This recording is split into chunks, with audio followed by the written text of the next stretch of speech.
Alrighty. We are on Catalyst. We're in the southeast corner of the map. Our purple Zerg.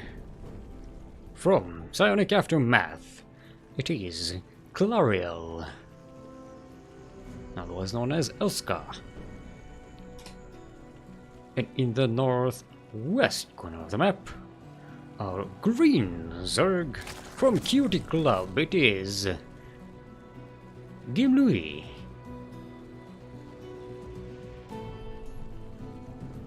Now, I have been told by Clariel that she's a very cheesy player. And you already see the spawning pool coming out first. And Gimlouis seemed to be going for a hatchery first. This might be a really quick game. Yeah. This could be really fun. Alright, let's see where this is going. Now, Catalyst is a bit of a big map to rush on. So, it also has a very kind of scoutable path. So I'm not sure how surprised Gimlouis is going to be by early aggression. The difference between the timing of pool first and hatchery first aren't really all that great. Speed coming out for Clariel already. Only a couple of Zerglings so far, so not too crazy. Two more coming out. These two might just be running out across the map just to see what's what. Now, their existence at this point in the game definitely exposes that this is a pool first. Gimlouis should be seeing that with their Overlord.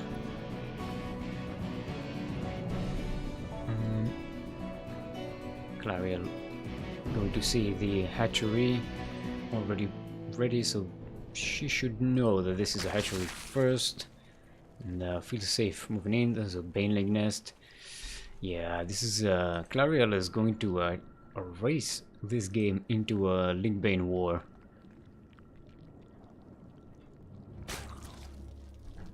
Gimlouis also getting the Baneling nest much later though, so Clariel has a huge window of opportunity to put pressure on the other side of the map before Gimlouis has a chance to really defend against the Banelings. She's not. Doesn't look like she's going to be using that though. No, she's getting Banelings at home, which is a much more defensive situation. You know, if you're offensive, you want to run your speedlings to the other side of the map and then get the Banelings, not to get them at home and have them waddle all the way across the map. That really doesn't work. Looks like maybe Gimlouis is going to be the more aggressive one. Strangely enough. Yeah, getting more Zerglings. Switching up to Roaches as well and getting a lair. Oh boy, now if Clariel doesn't jump on this pretty quickly,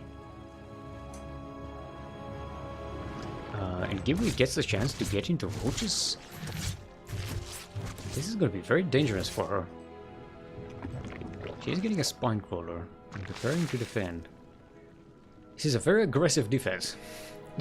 It's a very aggressive build that moves into an aggressive defense position, which Gimlouis isn't going to run into. Yeah, he's just staying at home. I mean, he does have a good view of Clariel's base and the paths out of it, so he's not really terribly afraid. Clariel is super defensive. This is like, yeah, she's all the way on this side of the map. There's no vision on the other side. Actually, no, she has these overlords. The one overlord left here. Okay, now she's marching out across the map. Only 4 Zerglings, just a bit of a poke to see where Gimlouis is at.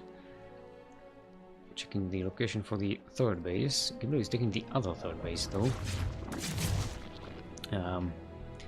Also worth mentioning, Clariel droning up much more than Gimlouis so far. Oh, but to lose the banelings, the Zerglings for banelings in one hit. But Clariel feels comfortable now, seeing where Gimlouis is at. To march out across the map, getting 16 more Zerglings, and now she's going to try to start applying a lot of pressure. Banelings, just one baneling going to be prepared here. She's bringing her own banelings. Does take care of that one baneling. It's going to surround the roaches, trying to get them down. The hatchery is still alive. And yeah, Gimlouis manages to get the roaches, and that just pretty much shuts down Clariel's aggression. Gimlouis is now going to take the tempo and move out across the map. Also, get the advantage in walkers, because he's been droning up. And Clariel is in a much worse position than she expected to be. This actually shouldn't be able to be killed. There we go. Whoop. Watching the slow roaches out of the map. Oh. Yeah, this is a bit of a clutch situation. Both of them not really managing to get full damage on the other side. Trade is better for Gimlouis so far, because Clariel lost a lot of Zerglings, but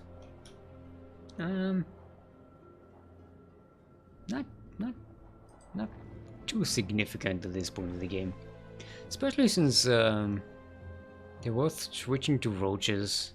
Gimlouis is going to have a few more already prepared.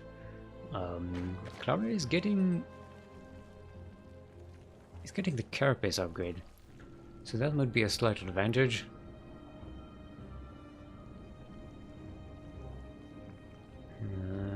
Let's see where this game is going.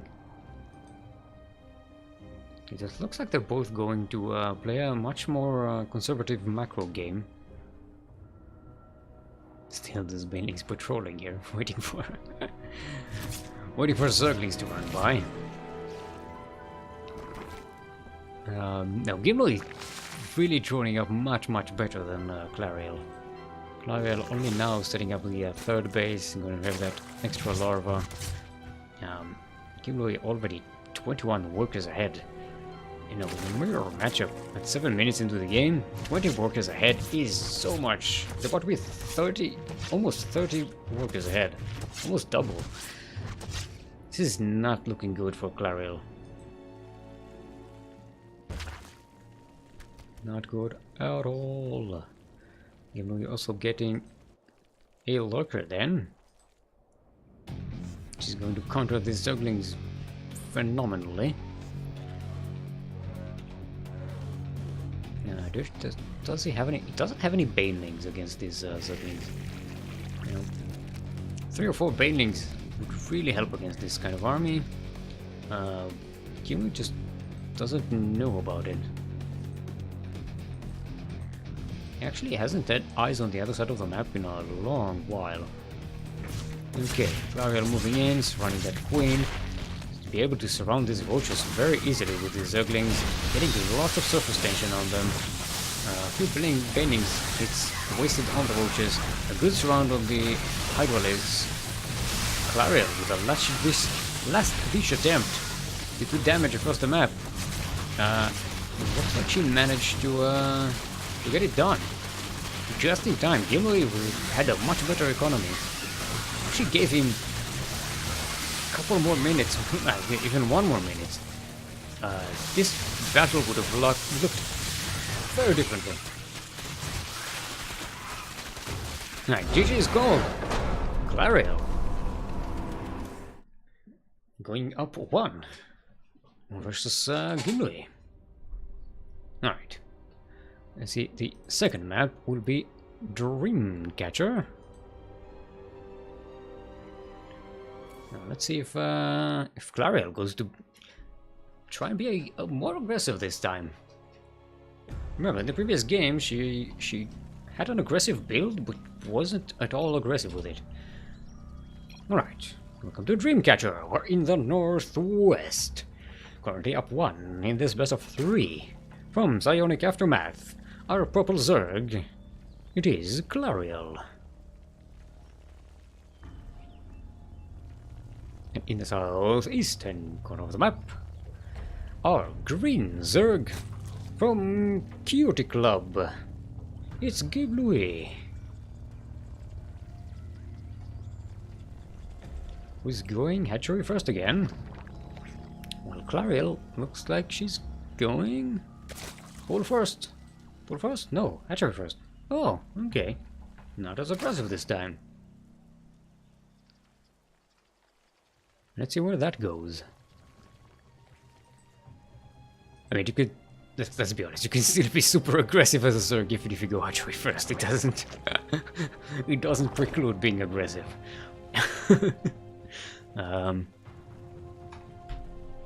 We are going to have to see... Wait. Is she not getting a pool? There we go. That pool was quite late. It's a 16 pool. It's going to be up much later than Gimlouis' spawning pool. She does have some more drones thanks to that though, so a bit of a better income. If she's going for a macro game, that's a great advantage to have right now. And later, already being 5 workers ahead. But if Gimlouis catches onto this, it counts some drones when he has eyes on this basis. You might just figure out, wait a minute, you don't have much, I can just attack you. Oh, he's getting 8 Zerglings already. Okay. Okay. Gimlouis is going to be very aggressive. 10 Zerglings. That's what I like to call a stupid amount of Zerglings. And he's definitely not passive at this stage of the game. And Clariel is going to be... Oh, she's also getting a lot of Zerglings. The timing is a little later, she's going to have speed a little later. But with a few extra drones. If she gets a defender's advantage, she might be able to squeeze a victory much easier for that. She's 6 drones ahead. It's a much better economy, so the time here is on Gimlouis. She's also getting a painting nest. Okay. Yeah, that could very easily counter this amount of Zerglings. Okay, well, Gimlouis so far not being aggressive. Looks like it's now going to march out across the map. Trying to clear out that Overlord so he doesn't see the Zerglings coming. Ah, Queen, why did you abandon the... Ah, and she pushed the Overlord enough. Okay, that's why. So Gimlouis is going to take the longer route. Clariel is going to see this, but only when these Zerglings are quite close. They're kind of derping around. Weird pathing on this map sometimes. Let's see, there's 36 Zerglings for Gimlouis,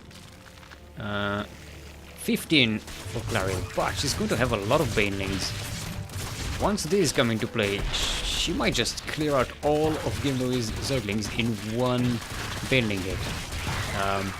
Few drones already go down, Banelings are into play. Oh, they are cleaned out, that's it. Gimlouis has nothing. That is a hold. Look at that. She did lose 6 drones, but that still puts her ahead by 4 drones. And yeah, and she didn't have to rebuild all of this army. Banelings, people. Banelings. Gimlouis, still being aggressive on the other side of the map. That is a very risky thing to do when you know your enemy has Banelings. Clariel is going to sneak the same way Gimlouis took.